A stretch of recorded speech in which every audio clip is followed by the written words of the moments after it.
7,800. The bearish scenario here is this head and shoulders pattern. So just like all the patterns, we need confirmation, you need a candle body close and some volume to come in to confirm this move to the downside. The downside target is 8,800, which potentially, if you'll remember, this triangle here, or bull pennant, upside target's 15,000, and the downside target's around 9,000. So that would basically show some confluence between these two prices. Just to simplify things, when I woke up this morning, this is the first chart that I posted. You've got this rising wedge pattern Bitcoin's in. And I told everybody in the group, hey, listen, you got to keep your stops in place. We're about to get squeezed. Something's about to happen in the next few hours. It's about to be a move. So quick fix. We don't know if it's going to break the upside or downside, but what you do is you put your stop loss down here and let it ride. If you get stopped out, let the price action decide for you. Are you going to stay in the move or not? Remember, when people get stopped out, it brings a lot of liquidity into the market. So people that were holding Bitcoin potentially are buyers again. So you get people that go stop hunting. We'll talk about that in just a second, where specifically they're trying to stop you out of this market. So basically you become a buyer again. So Bitcoin got squeezed, didn't break to the upside, broke to the downside, and you'll see in this chart. So broke down considerably, 10,800. Now it's trying to climb back up into the rising wedge pattern, but so far it's gotten rejected. So this is important to see. If we do get rejected by this lower trend line, potentially we continue in a downward trend. It'd be real easy for us to get to about 10,500, and then if that doesn't hold, 10,900 are in the cards. Like we just spoke of, you have to know where to put your stop losses in place. If you are trying to trade this market, buying, selling, you have to use a stop loss on every single trade. There's no exception. You always have to use a stop loss in this market. There's a point, because you have to go into this and think, well, okay, if this happens, I am going to exit the trade. The best traders in the world become the best because they know how to take a loss. As soon as a trade starts going the wrong direction, immediately you close your position. So these are important things that you have to remember to be successful in this market. You have to use stop losses. But what's important, so let's say you drew this yellow trend line here. Now this is where a lot of the bodies of the candle, especially on the 4-hour chart, this is zoomed into the 1-hour chart, but on the 4 hours, all these candles kind of stop here. Now, this is one place where you could put your stop losses, but I always recommend put your stop, let's say this is a giant yellow triangle.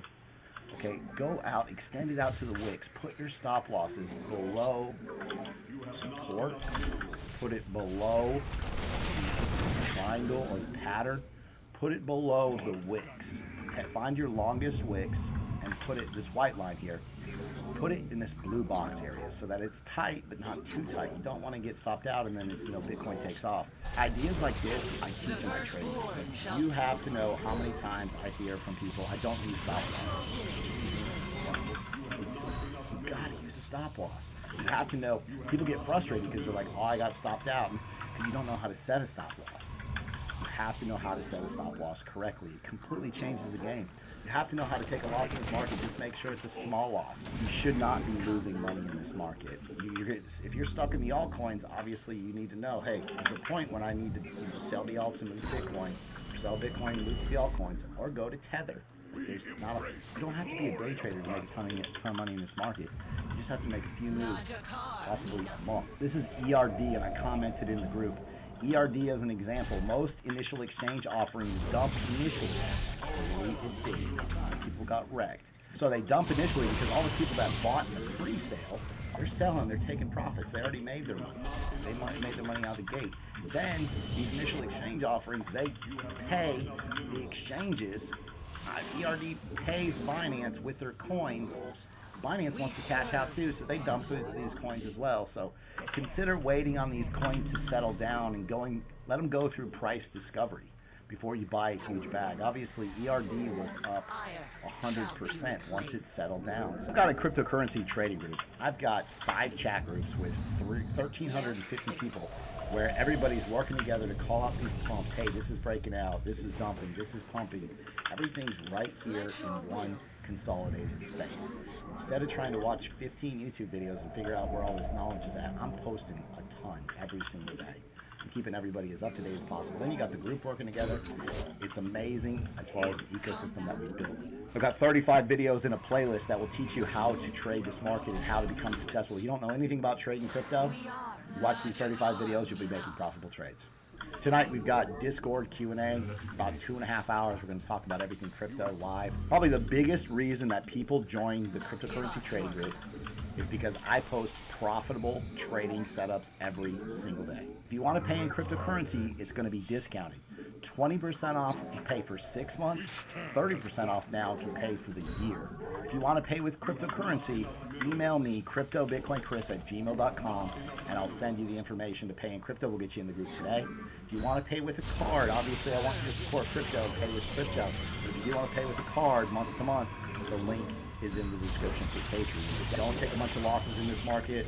Learn how this market works. Real quick, here's a couple comments from the trading group. This person stated today that I want to thank you for being so active and also posting these setups. Bless you.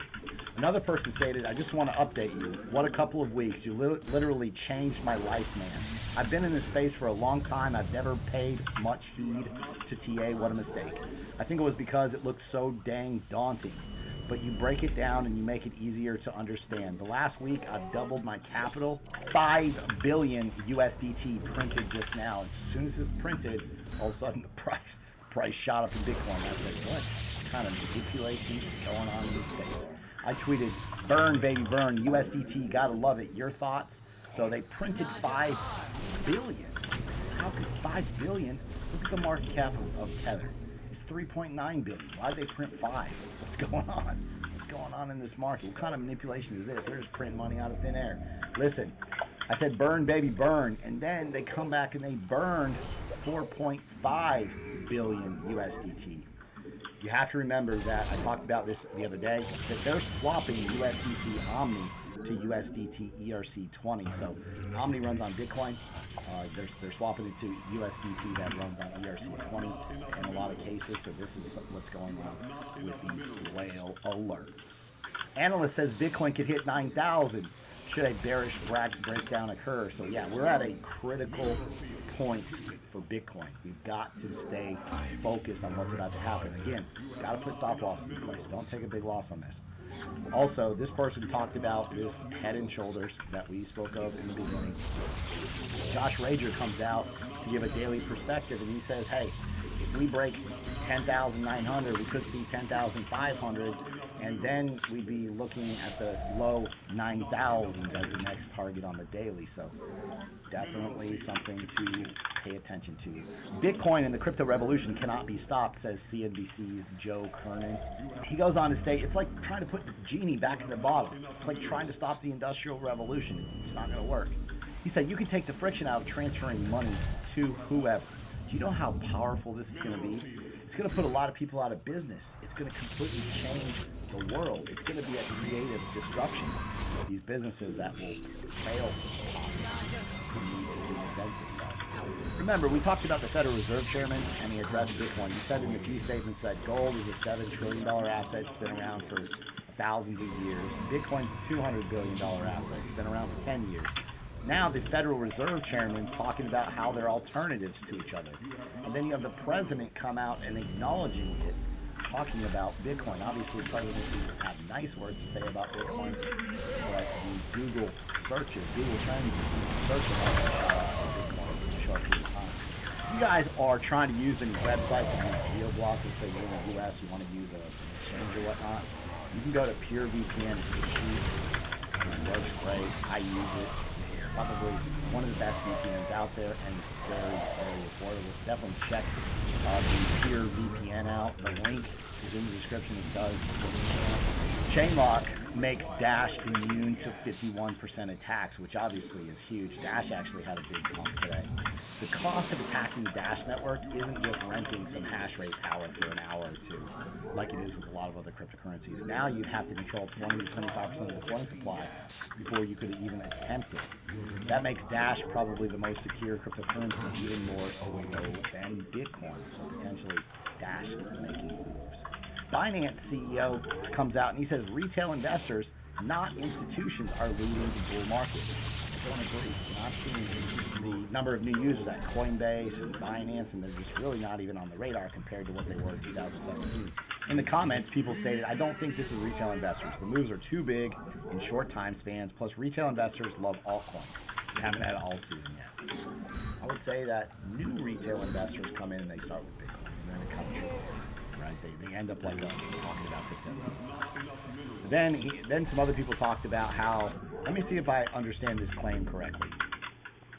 The sudden, massive, all-at-once buy and sell orders that have caused Bitcoin to spike, crash, are due to the global spontaneous action of retail investors. BS. Next fairy tale story, please. The 0x project suspends its decentralized exchange protocol over uncovered vulnerability. So it's important to know that they shut down the version 2.0 exchange to get this taken care of, but they did state that the vulnerability doesn't affect the ZRX token.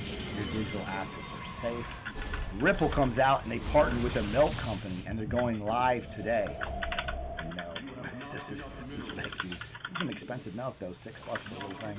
Down here though, somebody stated, well, VeChain has got a milk partnership. Went on to state that actually in this video it shows VeChain. So this is Bright Food blockchain milk. He bought the last bottle in Shanghai. Go in here to this video.